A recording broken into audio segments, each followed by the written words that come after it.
Hey, this is Nat, and we're off our couch in Jacksonville, Florida, located in Northeast Florida, a city with access to 22 miles of beaches. And that's where we're heading today, the beaches. And two we'll be visiting are within Florida state parks. And if you love state parks, beaches, or both, be sure to subscribe because we have plans in the near future to explore more beaches and more of Florida state parks. And this video, we're on the north side of Jacksonville.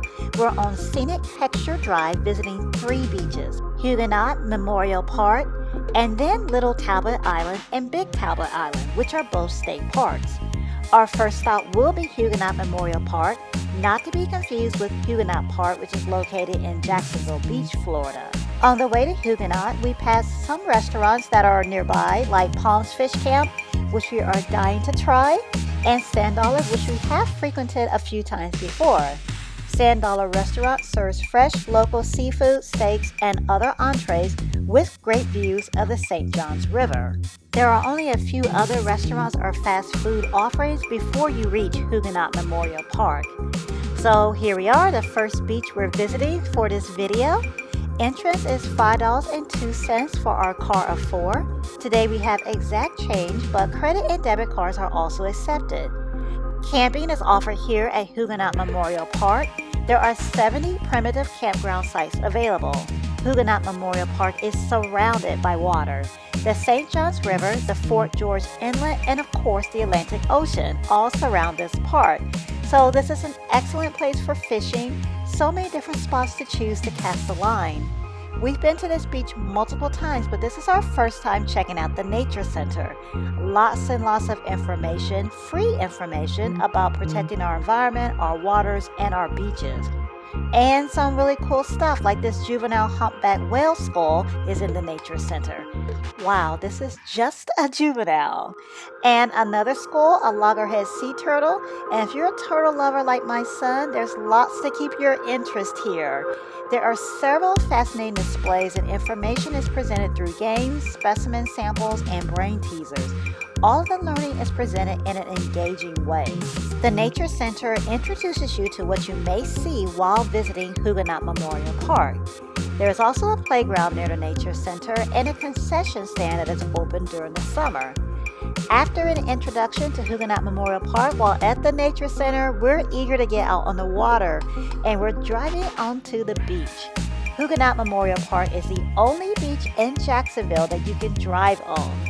4-wheel drive is recommended, but I see all different types of cars on this beach.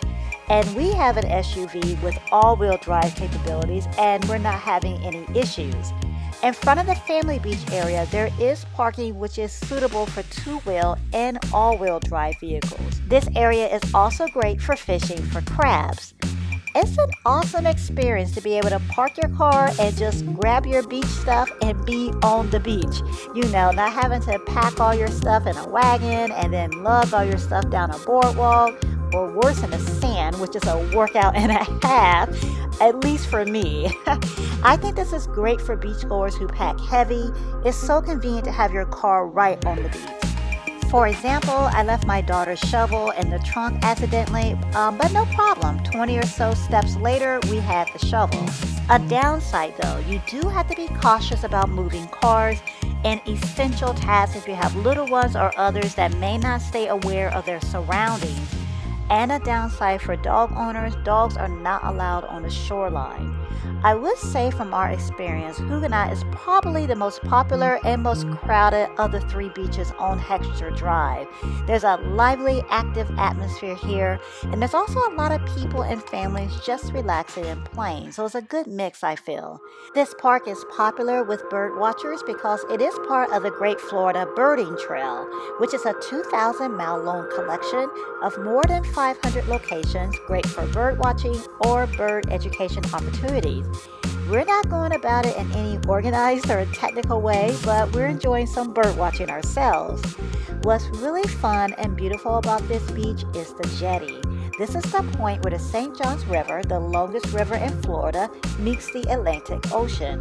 There is so much to enjoy here. Climb the rocks, photograph the jetty, or use it as a magnificent backdrop for your own pictures. Or even take a seat on one of the rocks and watch the cargo ships pass by. The ship that's passing by right now looks to be a naval ship, so you can also see those when you visit Huguenot Memorial Park. I personally like watching the water splash against the jetty. It's beautiful. The entire beach is beautiful. And although the water is still really cold, we've been here a while, so I had the chance to get acclimated to the water. And although I feel my toes going numb, I'm still enjoying walking alongside the jetty and getting a closer look at it. And the water is shallow from pretty far out right now. As far as the sand is concerned, it's packed down really solid, yet my daughter is still determined to dig. That's her favorite activity at the beach. There are some small shells to be found also if you enjoy shelling. This is a full day of enjoyment, and we definitely enjoyed our time here at Huguenot Memorial Park, and it's time to move on to our next beach. On our way out, look at how beautiful the dunes are, just gorgeous. And speaking of gorgeous, look at this view as we leave Huguenot Memorial Park. When I think about jumping in a car for a leisurely drive, this is the landscape I imagine. And I don't feel the camera is really doing it justice. It's such a vast and serene sight.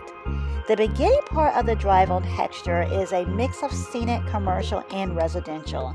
But as you approach Little Talbot Island, it's just a scenic, gorgeous view. So now time for more beach fun at our first state park and second beach on Heckscher Drive, Little Talbot Island. Admission is $5 per vehicle. Activities available include bicycling on the beach, the Dune Ridge Trail, or the Timucuan Trail. Lots of opportunities to bicycle, and Little Talbot Island has 3 miles of bike trails. Little Talbot Island also offers camping with 36 campsites. You can also picnic, hike, canoe, or kayak at Little Talbot Island State Park. Today we are here for the beach. Little Talbot Island is an undeveloped barrier island with more than 5 miles of beaches. And here are the guides concerning the fish and sea turtles that call Little Talbot home and the shells you may find here. As we cross the boardwalk, there's a sign, pets are not allowed on the beach, on the same guideline as Huguenot Memorial Park. And though you do have to walk your beach supplies to the beach, the boardwalk does make it easier. The view of this beach from the boardwalk is glorious. The beach looks and feels expansive from here. Coming off the boardwalk, this is a really shelly beach. You may want swim shoes or flip-flops. This is such a quiet and relaxing beach also. It's one of those beaches where you can start walking and not see anyone for quite some time. I love that. I love being by myself or feeling like I'm all alone on the beach. The waves are pretty big here and my kids love jumping over them. They do this for hours, even with the water being bitter cold right now. Besides wave jumping, the kids love collecting shells, especially my son. He is having a blast. If you love to pick up shells, this is the beach to visit. We got some really big shells on this trip, which we're excited about because we have lots of cool little ones at home, but not many bigger or decent sized shells. Since we have a picture of the shell guide, we should identify these. That'll be fun.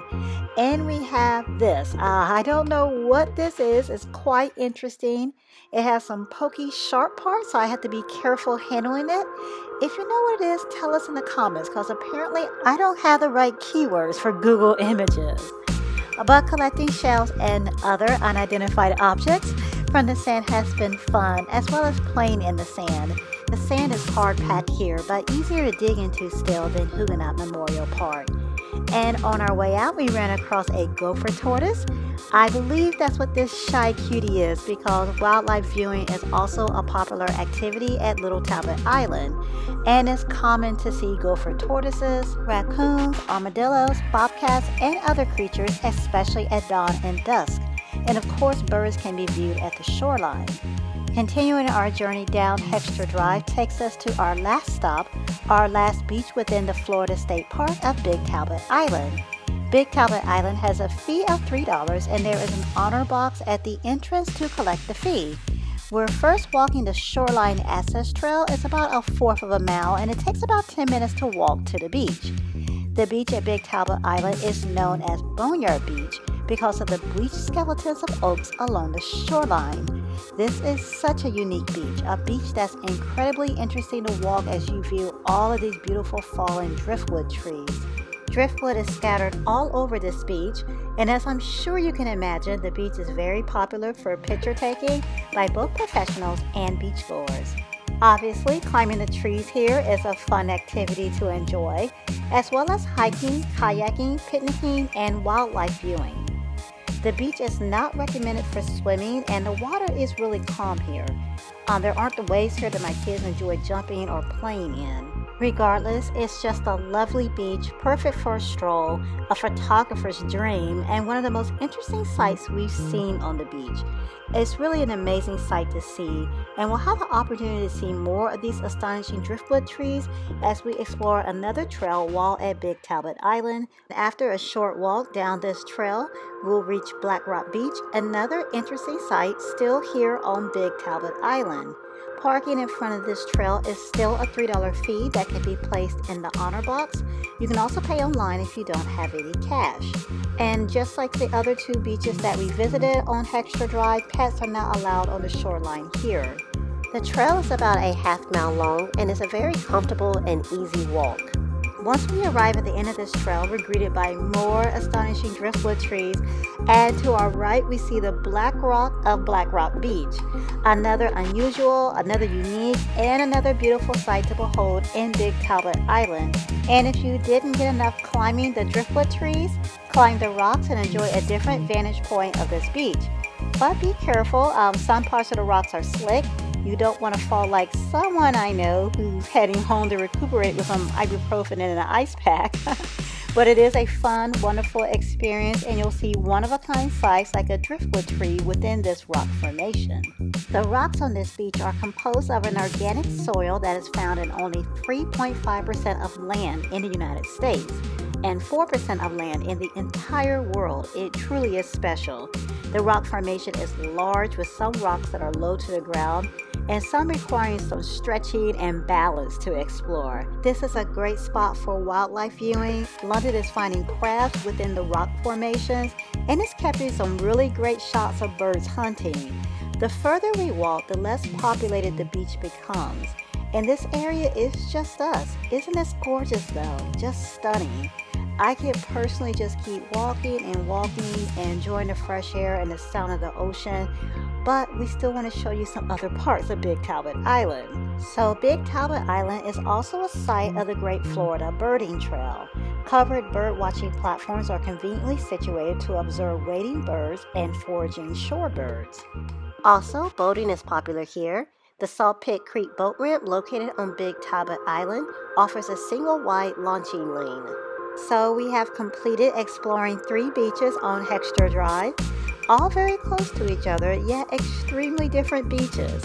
And different is good in our opinion. You can choose what you're in the mood to enjoy or explore that particular day, and then make that beach your destination for the day. We're curious of the 3, which one did you find the most interesting, and which one is your favorite? If you enjoyed this video, please hit the thumbs up. We appreciate all the likes and comments, and thanks so much for subscribing too. Being off our couch and being able to share these experiences with you all is just a joy, so thank you. And if you've yet to subscribe, go ahead and hit that subscribe button, because we have a large variety of activities planned over the next couple of months. Beaches, parks, theme parks, water parks, lots more to come, so hit the notification bell too so you don't miss a thing. Until next week, click on one of the videos to see another one of our experiences. Thanks for watching.